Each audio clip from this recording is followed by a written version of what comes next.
中国広東省広州市、人口は約1800万人。重慶、上海、北京、成都に次ぐ中国国内で5番目に人口が多く、国内外から多くの人々が仕事やビジネスの機会を求めて集まるエリアとして知られています。広州市は世界の工場の中心地として製造業、貿易、物流の一大拠点とされ、経済的に発展しており、人口は年々増加しています。そんな経済の中心地とされる広州市ですが、一部地域にアフリカ系移民のコミュニティの拠点として発展したエリアが存在します。このエリアはアフリカ系移民の人々がビジネスを成功させ、次第にアフリカタウンとして発展し、独自の文化が形成されており、ピーク時には約2万人のアフリカンの人々が滞在していたとされています。今回は日本から最も近く、アジア最大規模と言われるアフリカタウンへ行き、中国社会で生まれたアフリカ系コミュニティの実態を見てきました。それでは最後までご覧ください。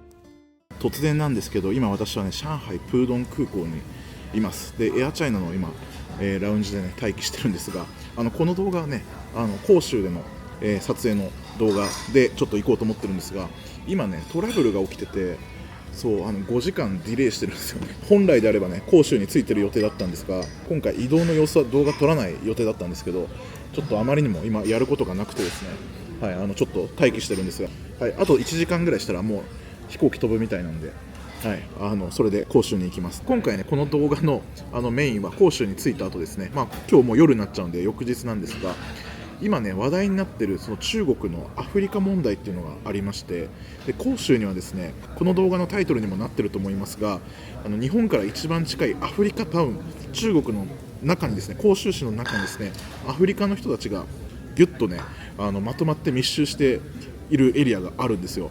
ここ最近だとね、中国ナイジェリア問題とかもあったりして、その中国政府ももうそのコントロールできないぐらいね、結構カオスな状態になってしまってるらしいんですよね。で、中国の中でもそのアフリカ系の人たちが一気に集まってる場所っていうのは多分他ではないと思うんですよね。もちろん上海とか北京とかでもいるとは思いますけど、なんか広州にめっちゃ集中してるっていうことで、そのアフリカタウン、アフリカ村と呼ばれているところをですね、ちょっと見に行ってみようと思います。今回の動画はそれがテーマです。で、この後ね、飛行機が飛べば夜になっちゃいますけど、とりあえず広州に入れます。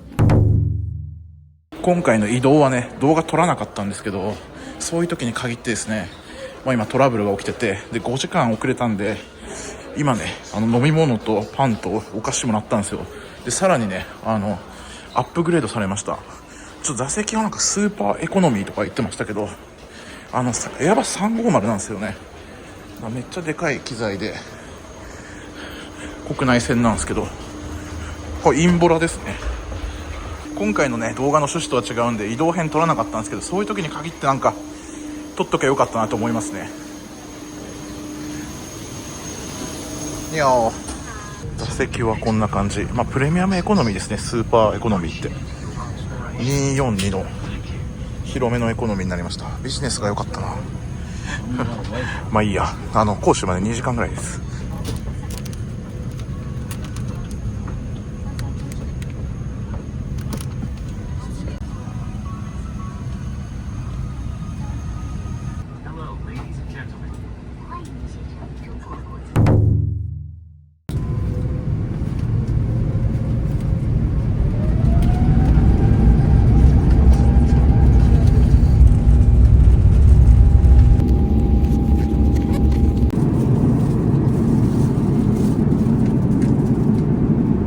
ということで広州到着しました。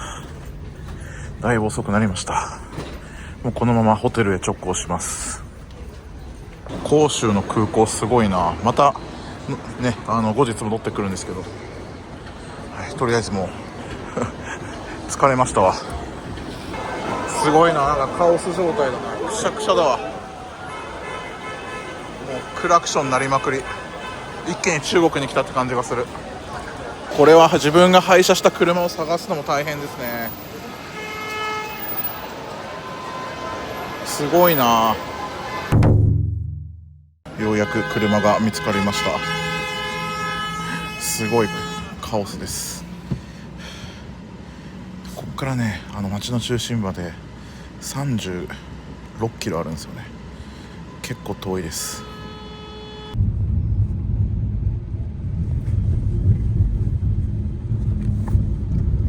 ようやくホテルに着きました。もうチェックインしてとっとと今日は休みます。今回はボコという IHG 系のホテルです。1泊1万円ぐらい。最近中国来ると IHG だとボコ、マリオットだとルネッサンスに泊まる傾向がありますね。比較的安いのと結構綺麗で気に入ってます。それでは今チェックインして部屋に入りました。ちょっと広い部屋にアップグレードしてくれたらしいですが、ちょっと違いがよくわかりません。はい、一応ね、ざっくりと部屋の紹介だけしときましょう。はい、フルーツが置いてありますね。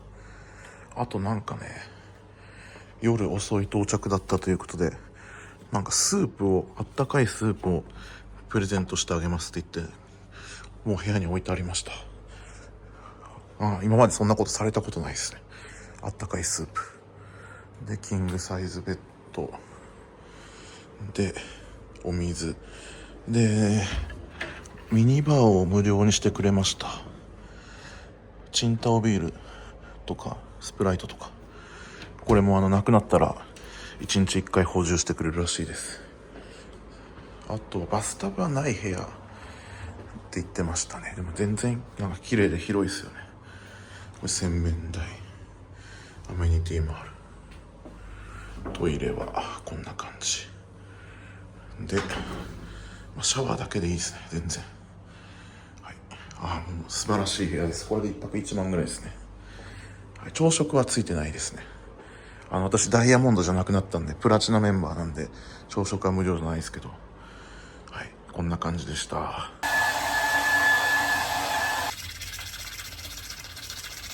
ということで宿に着いて早々ですけど、もう明日のためにですね、もうこれからすぐ寝ようと思います。明日はですね、一日アフリカタウンと言われている街をですね見て回ろうかと思っております。普通中国人がたくさん、とある場所に集まってチャイナタウンになってしまうっていうね現象が世界中でよくね見かけるじゃないですか。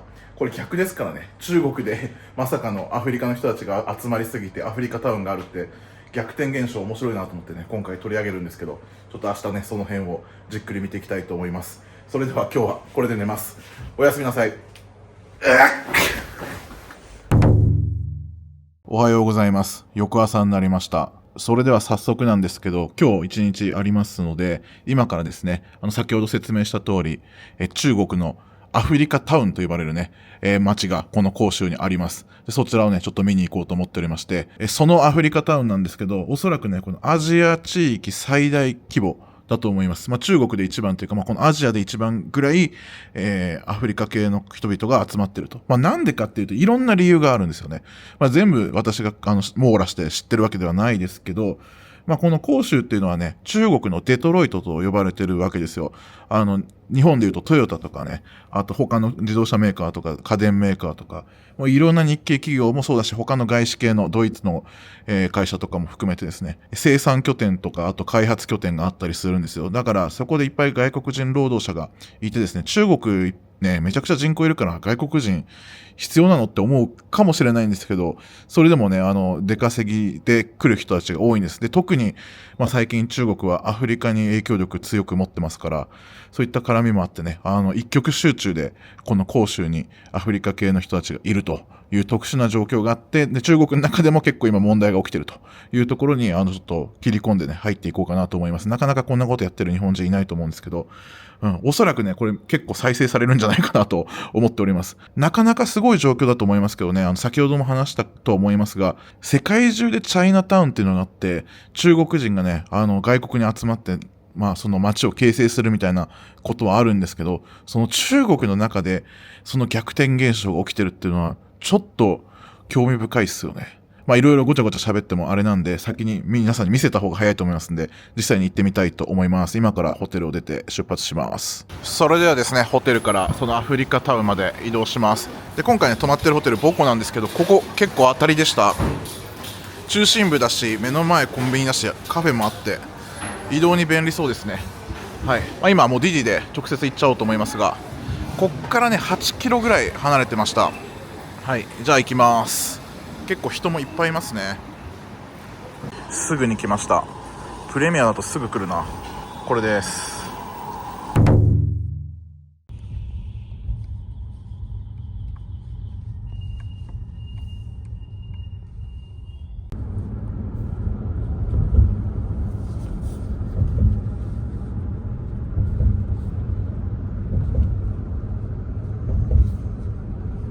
ということで到着したんですが、こちらがね、アフリカタウンの入り口付近です。一気にですね、アフリカ系の方とか、あと、イスラムの人も多いですかね。なんか急に変わった感じがします。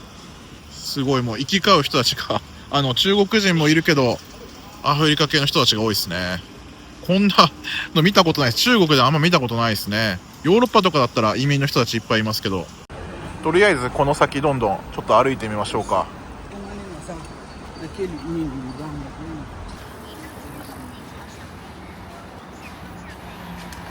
もうこのエリア全体がですね、アフリカ系の人たちが集まってて、そういうお店も多いという場所です。若干ね、治安も良くないって話を見たんですけども、記事で。この先とかすごいね、ディープだね。確かに料理がメディナっていう国のあれですね、アフリカの。すごいな。こういう世界があるんだね。ウイグル料理のお店もありますね。すごいディープ感がすごいね。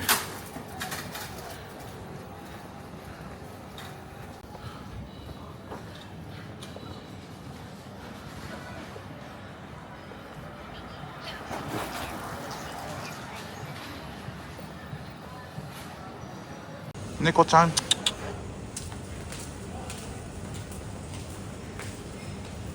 中国のこちら広州にも住み着いてずっといるみたいですね。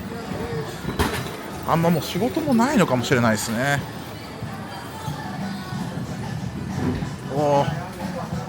雰囲気がすごいこれあれだな、ウイグルとかであるパンの感じですね。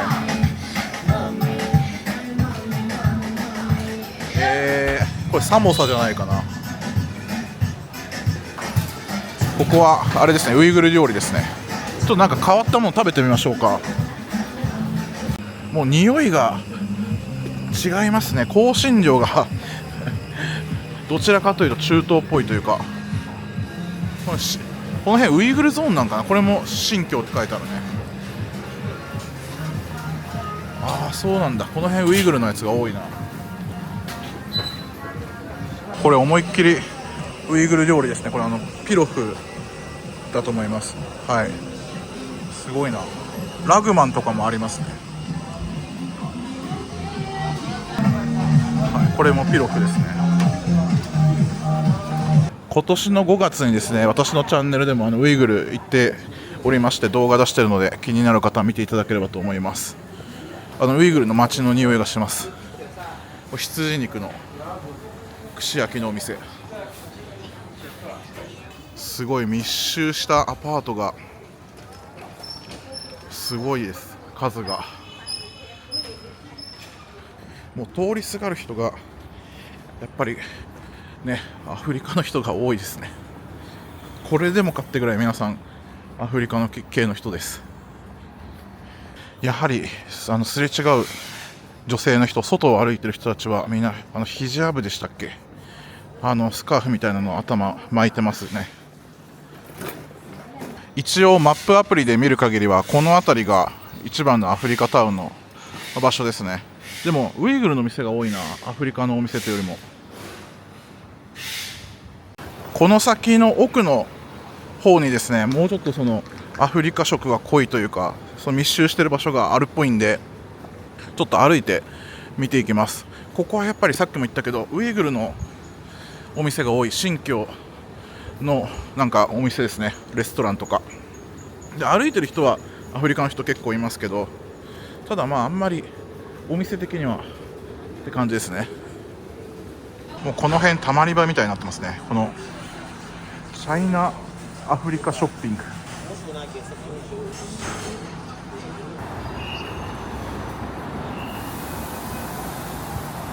ちょっと自分もよく分かってないけど、おそらくこの線路の奥がですねウイグルゾーンだと思います。あとトルコ系とか中央アジア系で、こっちがねアフリカ系だと思います。奥にねダブルツリーバイヒルトン外資系のホテルとかあったりするんですけど、ちょっとこっちのアフリカの、タウンの方のもっと濃いところ行きましょう。アフリカ系の人たちがみんな同じ方向に向かって歩いていくんで、ついていけばそのエリアに行けそうな気がする。皆さんこのビルに続々と入っていくので、ちょっと多分そういうお店がいっぱいあるんじゃないかな。アフリカ系のちょっと覗いていきましょう。わあ、なんかまだ早いから閉まってるわ。けど雰囲気的にはもうあれだね、文字とか見てもそれっぽいね。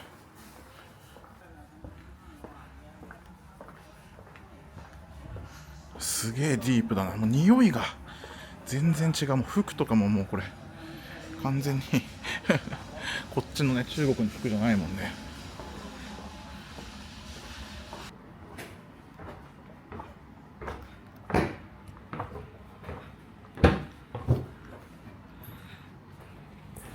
アフリカ系移民の人々は1990年代末から2000年代初頭にかけて中国の経済成長とアフリカの市場開放という時代の流れに乗り、中国の安価な衣類、雑貨をアフリカに輸出する貿易仲介というビジネスを始めました。ピーク時とされる2008年頃が最も人口が多く、約2万人の人々が滞在していたとされています。当時はビザや滞在管理が厳格でなかったことから、アフリカから比較的容易に入国し滞在することができたほか、アフリカ諸国の経済成長に伴い中国の安価な製品の需要が増加してました。これらの様々な好条件により、アフリカ系移民の人々は次々とこのエリアでビジネスを成功させていきました。彼らがビジネスに成功すると、その情報はたちまち口コミで広がり、広州に行けばビジネスができるという情報がアフリカのビジネスコミュニティで共有され、皇族の人々が集中的に同じ地域に集まるようになりました。この地域が発展拠点として選ばれた背景には、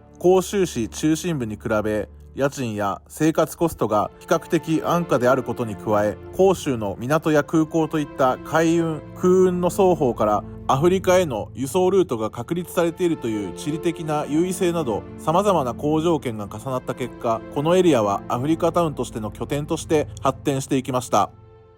このちっちゃなねお店がこうギュッと一箇所に集まってる場所、面白いですね。でここなんかハラル系のカフェモカっていうお店がありました。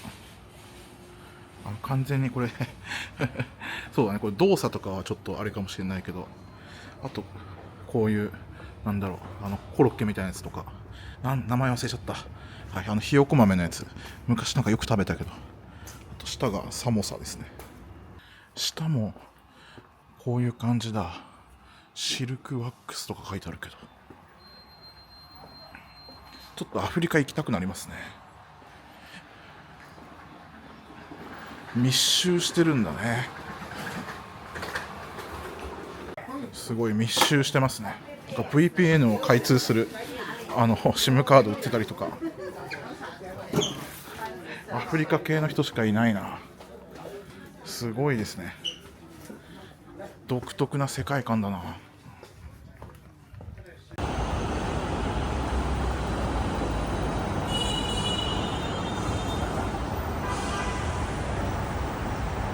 さっきのハラルカフェモカの外側にいるんですけど、今日まだ何にも食べてないからね。朝ごはんもお腹空いたんだけどな。ちょっとなんかコーヒーでも飲みたいっすよね。まだこの先お店あるかもしれないけど、アイスコーヒーミルク頼んでみようかな。このお店が実際どうなのかは知らないけど、アフリカもねコーヒーの産地ですから、エチオピアとかね。ちょっと店内に入ってみました。はい、タバコ吸えるんでねちょっとコーヒー飲みますわ。アフリカ系カフェで。メニューはねターキッシュコーヒーとかありますよ。あとアメリカン、アイスアメリカン、カフェラテ、アイスカフェラテなどなど。ちょっとこのマンゴーヨーグルトいってみます。30元。コーヒー頼もうと思ったんですけど、ちょっとどうしても惹かれてしまいました。マンゴーヨーグルトドリンクいただきます。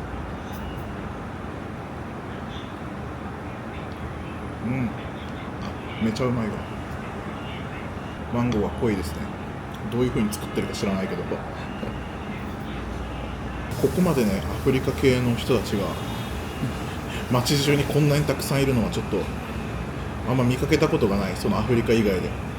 なんでさっきも言ったけど、ヨーロッパとかイタリアとか行くとね、結構移民の人たちが多いから、あとフランスとかで分かるんですけど、このアジア圏でね、こんなになんかチャイナタウンみたいに形成されてるのは今まで見たことないですね。やっぱこういうのはやっぱあるんですね、不思議なもので。一応ここが日本で一番近いアフリカタウンと言われているところで、ございます。それでは少しね休憩できたんで先に進んでいきましょう。それで今このエリアなんですよね。小さい北って書くエリア、この辺も結構ねアフリカ色強いらしいんでブラブラしてるんですけど、さっきのとこの方がやっぱりアフリカ系の人多かったかな。それでこの辺りから結構ですねアフリカっぽくなってきたんじゃないかな。こういうお店も増えてきたんで、すごいですね。いきなり増えますね、アフリカ系の人たちが。このビルもなんかすごい大規模なんで後から来ましょう。この辺歩きますわ。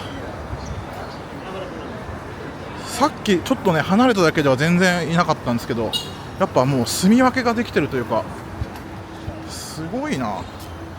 一気に外国みたいになる。なんかこの辺一気にごちゃごちゃしてきましたね。この辺も全部そうか。すごいすごいな。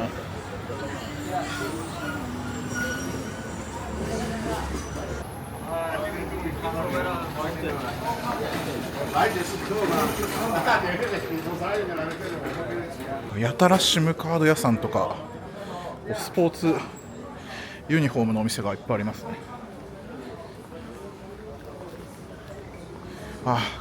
さっきみたいな感じでここもいっぱいいろんなお店が入ってるとこだ。ショッピングモールみたいに。ぶっちゃけ言うとね、人が集まってるから分かりやすいわ。いないとこともう密集してるとこですごい分かるというか、もう密集してたら絶対いるもんな。ここもそうですね、アフリカ系。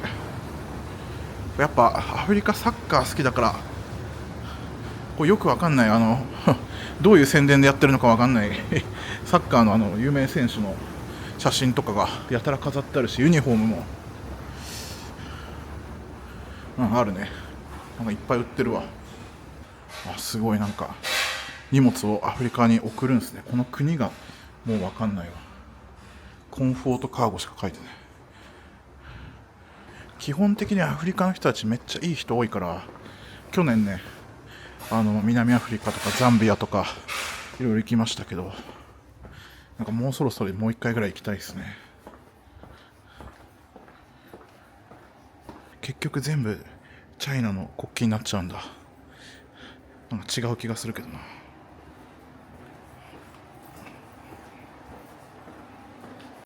アフリカタウンが形成されるにつれ、アフリカ料理店、アラブ料理店、アフリカ食材店、貨物輸送会社、ビザ申請サポート業者など次第に増え始めました。また、アフリカ系移民の人々はビジネスを目的とした短期滞在者がほとんどであり、住民の流動性が非常に高いのも特徴です。中国政府は広州のアフリカタウンについて、中国とアフリカの経済的な結びつきが強化し、地元の物流や商業に利益をもたらしていることから、経済的価値について一定程度認めています。一方で、不法滞在、不法就労、文化の摩擦など、社会の安定を乱す可能性のある要素が集中している区域としても捉えています。そのため、アフリカタウンが集中するエリアでは、警察官や出入国管理官によるパスポートとビザのチェックといった集中的なパトロールが頻繁に行われています。現在のアフリカタウンはピーク時に比べ人口は数千人規模まで大幅に減少していますが、中国とアフリカを結ぶ重要な貿易拠点として機能しています。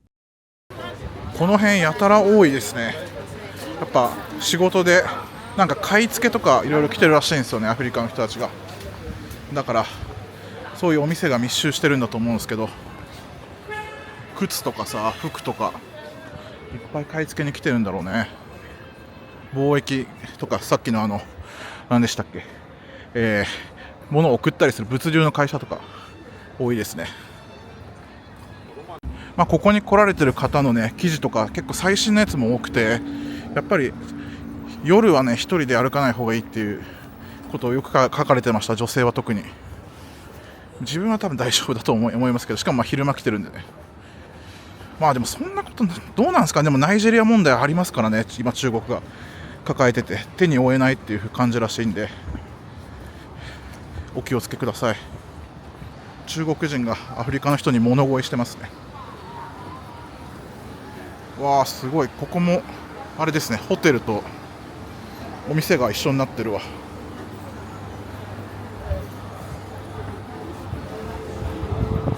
うわすごい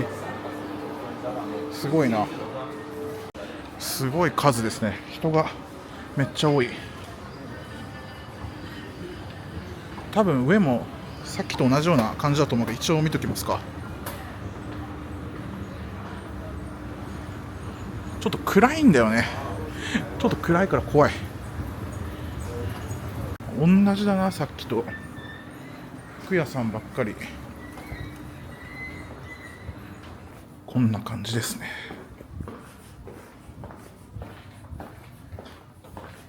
飲食店とかよりもなんかスマホショップとか SIM カードとか、あとスポーツユニフォームのお店ばっかりかな。やたらありますからね、このスマホ屋が。あんまりレストラン系がないのかな。なんか食べたいんですよね。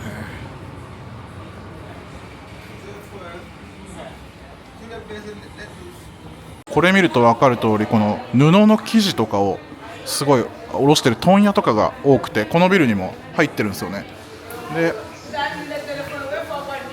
タンザニアとかケニアとかウガンダ、ザンビア行きました。この辺分かんないんですけど、はい、こういったところに物流送れますよっていう、ね、物を送りますよみたいな会社ですね。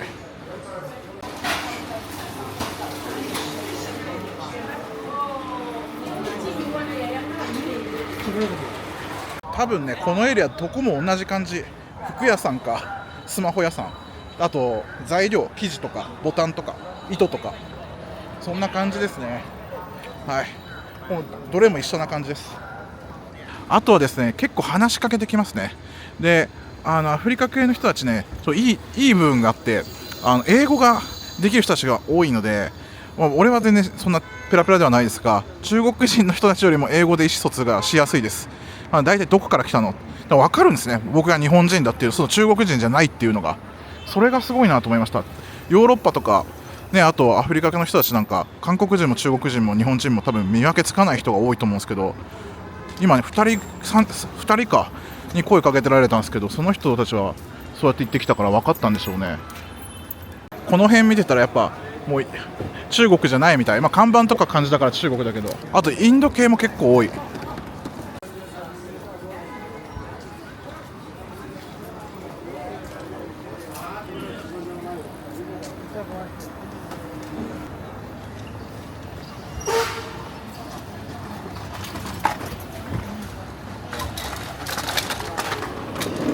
あとですね、私のちょっと偏見というか推測が入ってるんですけど、最初に見せたウイグルの人たちがたくさんやってるお店、ところはちゃんと街の通りでねお店があったんですよ。でアフリカ系の人たちの店はなんか雑居ビルみたいなところにギュッとまとめられてる感じだから、ウイグルの人たちの方がちょっと自由度が高いとか、なんか多分そういうのあるんじゃないかなってふと思いました。なんかランク付けはしちゃいけないですけど、そうでなんかそういうの多分中国あるんですよ。で一応自分がさっき通ってきたところはチョコレート通りって言うんですよね。それどういう意味か皆さん分かるとは思いますが、そういうことが結構普通に使われるんですよね、言葉がね。それで最後にですね、アフリカ系の食事がレストランがねあるようなちょっと雑居ビルが見つけましたんで、ちょっとそこを見てなんか良さそうだったらなんか食べましょう。このビルですね、マックとかも入ってるんですけど、なんとねサイゼリヤ入ってるんですよ。すごくないですかサイゼリアたくましいですね。サイゼリア食いてえな。こんな雑居ビルにサイゼリア入ってるってすごいよね。この上がショッピングモールなんですけど、これサイゼリアですね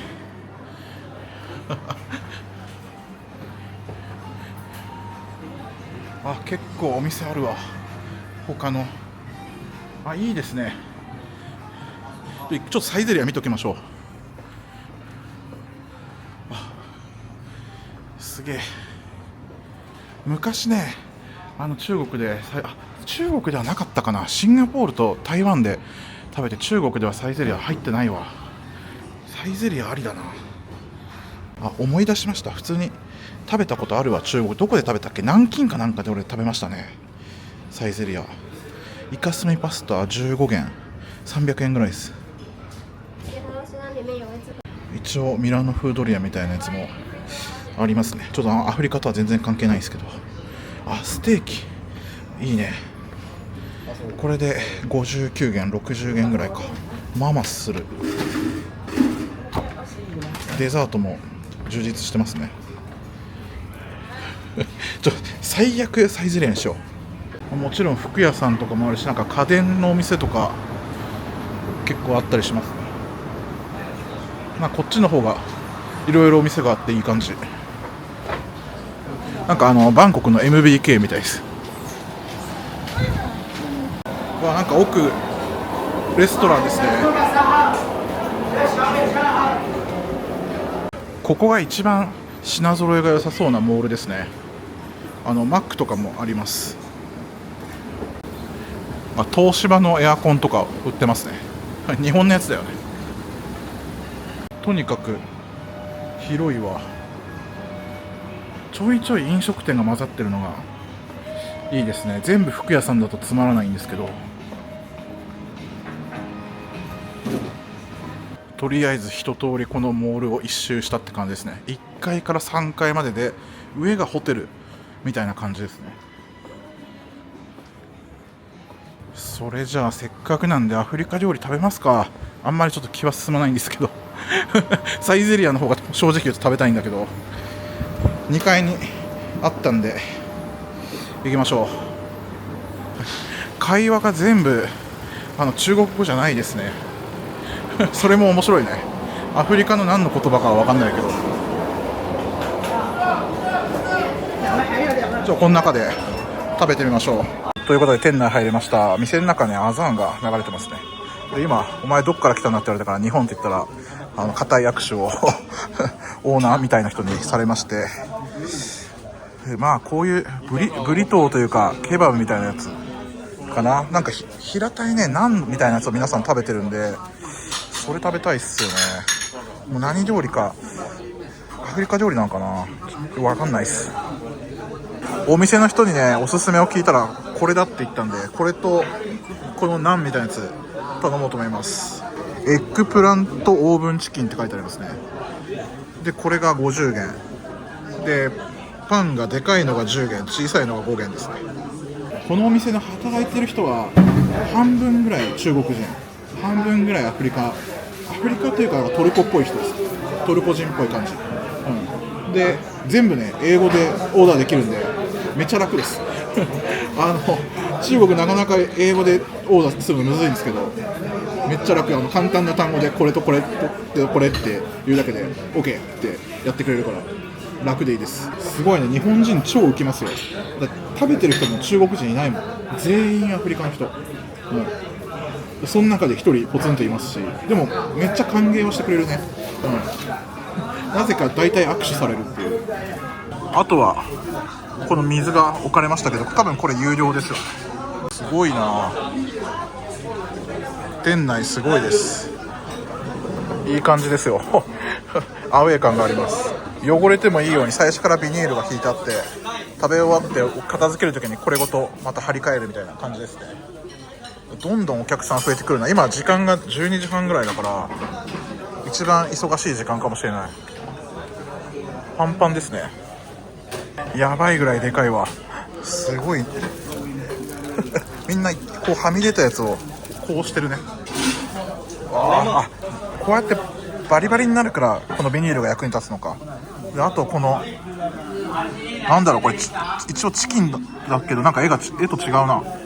なんかチーズと卵と入ってるようなやつですね。まあカレーっぽいのかな。でこれを多分つけて食べるみたいな感じですね。それじゃあいただきます。この焼きたてのナンとそのまま食べてみようかな。ちょっと硬いですけどね。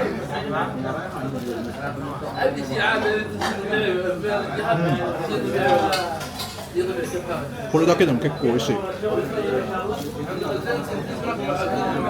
それじゃあいただきます。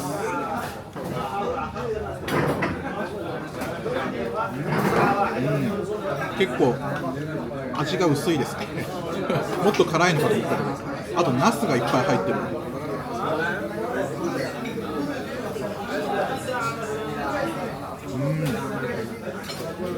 基本的にはなんかトマトベースな味ですね。色はなんかカレーみたいなんですけど、一応鶏肉は入ってる。い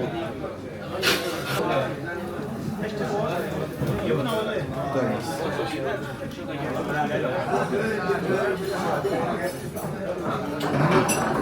まあこのナンはね、まあうまいです。ちょっと量多すぎですけど、これそんなに美味しくないね、正直言うと。味があんまない。なんか塩とか自分でやるタイプなのかな。塩味が全然ない。これで1000円ですね。すごい、もうどんどん混んできてる。ということでアフリカンフードを食べましたけど、正直微妙。あれで全部でね、合計が65元だったかな。まあ比較的安いですけど、お腹いっぱいにはなります。ということで今回こんな感じでですね、広州にあるアフリカタウン、リトルアフリカで、あとは日本から一番近いアフリカタウンということで、今回ねこの街を取り上げましたけど、広州に来る際にですね、興味のある方は来てみてください。びっくりするぐらいね、アフリカンの人たちが多いんで、もう中国にいることを忘れてしまうぐらいちょっと不思議な感覚で本当ね、ネタが尽きないなと思いますね。いろいろねあるんですよ、問題があるけど、私の口からいろいろ言う身分ではないですけど、この逆転現象っていうのがね、何度も言ってますけど面白いなと思って今回取り上げました。中国の方がね、他国でこうチャイナタウンとか形成されてるのに、逆に中国にアフリカンの人たちが集まってアフリカンタウンで中華系の人たちが住みにくいみたいな逆転現象が起きてる街ということで、皆さん認識してもらったら話のネタにね、と思います。今回これで終わります。皆さんよろしければ感想を書いていただいて、コメント欄にね、あと高評価とチャンネル登録もよろしくお願いします。ご視聴ありがとうございました。それでですね、今からちょっとおまけ動画なんですけど、これ後日撮ってるんですが、サイゼリアねちょっと行きたいなと思ってなかなか行くタイミングなかったんですけど、どうしてもなんか心残りになってしまって、中国のサイゼリアね、昔南京で1回入ったことあるんですけど、もう1回ちょっと行ってみたいと思いますすいません、くだらない内容なんですが、気になる人は見てくれると嬉しいです。このビルの2階がサイゼリアですね。ローソンがあります。ありましたね、サイゼリア。これ分かりやすいね、全部メニューが載ってるわ。何食べようかな。あんまり日本にないやつがいいですよね。昔何食べたか覚えてないな、中国で。なんかピザとか食べたっけな。これなんかガーリックトースト食べたいなサラダもいっぱいあるし、いいですね。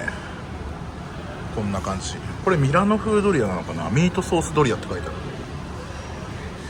はい、お店の中入りました。結構空いてます。ドリンクバーもありますね。日本と同じくですね、サイゼリアのワインは中国でも安いです。3元です。1元21円ぐらいだから93円ぐらい1杯。安いね。一応ね、アサヒスーパードライもありますよ。はい、10元 500ml で、なんで300円ぐらい。違う、200円か。200円か、安いな。500で200円って安くないですか。日本より安いんじゃない。エスカルゴとかもあるし、なんかわざわざ食べ方まで書いてありますね。これはイタリアンじゃないね。中国人が大好きなやつです。このなんだっけ、なんか海クラゲじゃない、山クラゲみたいなやつ。へえ、すごい。アサリのスープとかあるわ。9元に、めちゃ安いね。9元200円切ってるわ。めっちゃ安いと思う。わかんないけど、サイゼリヤもしかしてその存在してる年ごとに物価に合わせて値段合わせてんのかな。甲州安いんですよ。もしかしたら他の町のサイゼリヤ、他の都市より安かったりするかもしれないですね。わかんない、適当なこと言ってます。はい、これを俺裏取りしてないんですいません軽く聞き流す感じで見ていただければと思います。プロシュートのこんな山盛りのピザも21元だ。あ、これもいいね。これ29元。これいっとくか。ピザ、パスタもこれ多分あれだね、スパゲッティボロネーゼ。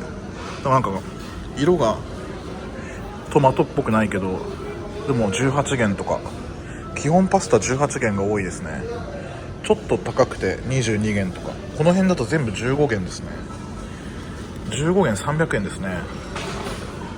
グリル系だとこういうイカとか魚はないよね、日本には。結構これもお得なんじゃない？ステーキ59だから、いくら1200円ぐらい。多分これが一番高いメニューなんじゃないかな。これラムチョップとかも安いですよ。1000円ぐらい。ハンバーグね、なんとね24元です。安いね。プリン16元とか。この辺もまあ日本にある感じですよね。ないもので言ったらどれだろうね。これちょっとよくわかんないけど、ワインゼリーと、バニラアイス13元。あとドリンクバーはね8元ですね。確かね、前もね南京で入った時同じ現象起きたんですけど、 QR 読み込みしてもエラーができて注文できなかったです。今回もできなかった。 WeChatPay のやつでもアリペイでもできなかったんで、今店員さんに指差しでお願いしたんですけど、でこれをね頼んだんですよ、このピザを。そしたらね、今日このブラータっていうチーズがもう品切れらしくて、こっちならできるって言われたんで、このちょっとピザはやめまして、で日本のサイゼリヤにもアロステローニだっけ、なんかありますよね、羊肉のお肉のやつが。でこのラムチョップはさすがに日本にないと思ったから、これ面白いじゃないですか。49元なんですけど、これを頼みました。であとはこちらのエスカルゴとガーリックバケット、これも頼みました。であとオリーブオイルは1元らしいです。日本だと無料だと思うんですけど、これもちょっと頼みました。中国サイゼのドリンクバーこんな感じです。種類いっぱいありますね。コーヒーとかスープもあります。先ほどのメニュー全部で84元です。なんで1600円ぐらいいったかな。結構贅沢ですね。ここのサイゼリヤなんかちょっとおしゃれな感じしません？日本のサイゼリヤ、俺椅子が嫌いなんですよ。なんか直角で狭くて、あと学生がいっぱいうわーっていて。だけどこれ見てください、これ大人サイゼリヤですよね。これねバーがあるんですよ。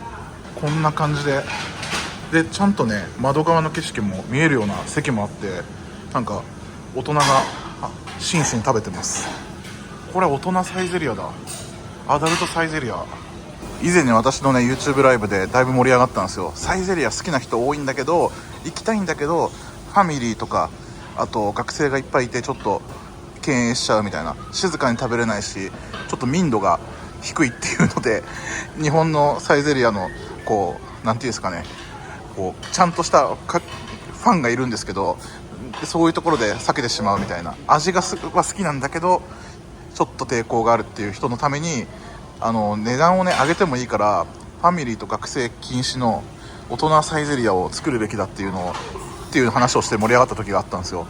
この広州のサイゼリヤはこんな感じで大人っぽいですけど、別に子供禁止ではないと思うんですが、とか学生禁止ではね、いいですよね、雰囲気が。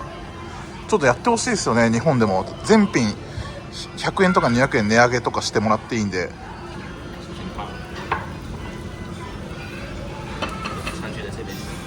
早かったですね来るの。注文して2分ぐらいで来ました。いいじゃないですか。なんかどことなくおしゃれな感じがします、日本のサイゼリヤより。こういうバケットもなんかいいね。こっちがガーリックで追加した方で、これ最初からついてくる方ですね。衝撃、結構いいわ。結構嬉しいんですけど、なんか静かにこんな空間でサイゼリヤの料理食べれるっていいっすよね。私の大好きなエスカルゴいただきます。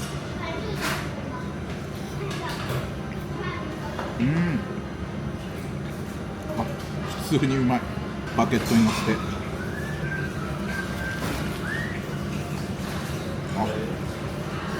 超うまいわ。パン超うまい。中国ってあんまパン美味しくないけど、サイゼのパンうまいわ。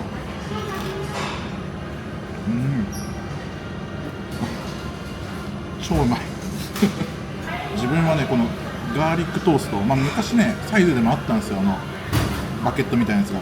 それにねオリーブオイルをめっちゃかけて食べるの好きだったんですよね。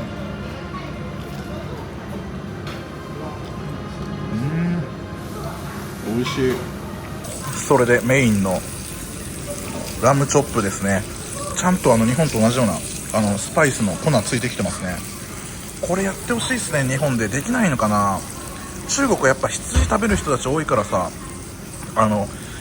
安く手に入るからできるのかな。これやったらウケると思うけどね。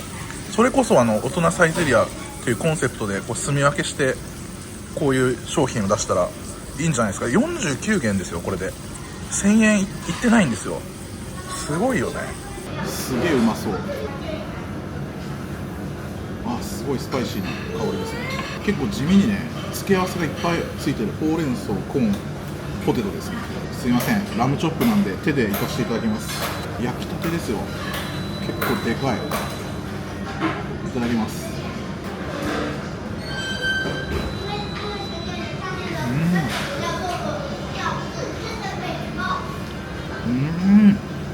これうまいわ。めちゃくちゃジューシーです。で、焼き方、火の入れ方完璧じゃないですか。美味しい、めっちゃうまいなんかね、日系のこのチェーン店の飲食店って中国とかあと他の国に行くと本気出しますよね。なんで日本でもっと本気出してくれないんだろうな。これ日本人めっちゃ喜ぶと思う。で全然1000円でぐらいでも頼みますよ。もっと高くしてもいいと思う。いやー、ちょっと感動した。いいっすね、サイゼリヤ。